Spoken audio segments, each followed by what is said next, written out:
এই যে বাংলার 12টা মাস, 12 মাসে 1 বছর, তাই তো বাবা? কিন্তু সব থেকে বিরহ মাস কোনটা বলুন তো?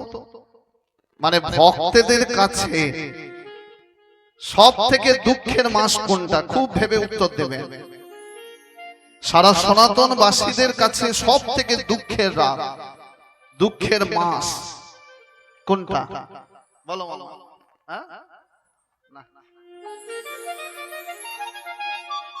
ঠিক ঠিক ঠিক বলো না, শুনলেই বুঝতে পারবেন।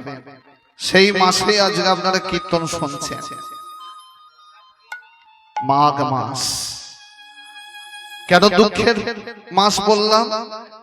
কারণ এই মাঘ মাসের প্রথম দিন, পয়লা মাঘ, গভীর রাতে নদিয়ার প্রেমের ঠাকুর গৌরসুন্দর সন্ন্যাসী হয়েছিল। বলুন তো মা, যাকে ভালোবেসে পশু কেঁদেছিল, পাখি কেঁদেছিল, মানুষ তো অনেক দূরের কথা, মানুষ তো কাঁদছে, কিন্তু গাছের পশু পাখি তারাও কেঁদেছিল। পথে পথে কাদা জমে গেছিল। কেন না? গৌরসুন্দর নদিয়া ছেড়ে চলে গেছে। তাহলে সব থেকে দুঃখের রাত এই পৌষ সংক্রান্তির পরের দিন রাত। তাহলে মাঘ মাসের পয়লা মাঘ গৌরহরি সন্ন্যাস হয়েছিল।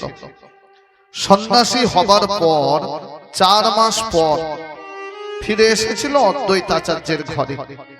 সেটা আপনারা সবাই জানেন। সচিমা দেখতে গেছিল, মায়ের অনুমতি নিল, মা আমায় বিদায় দাও। সচিমা বলল, নিমাই, এই মাকে ছেড়ে তুই যেতে পারবি? বলে, হ্যাঁ মা, শুধু তুমি আমার একার মা, কিন্তু আমি যে পথে নেমেছি সারা বিশ্ববাসী তোমাকে মা বলে ডাকবে। আজকে দেখুন গৌরহরির সংকল্প পূর্ণ হয়েছে। বলল, মা আমি পুরী ধামে যাব, সেইখান থেকে হরিনাম বিলাবো।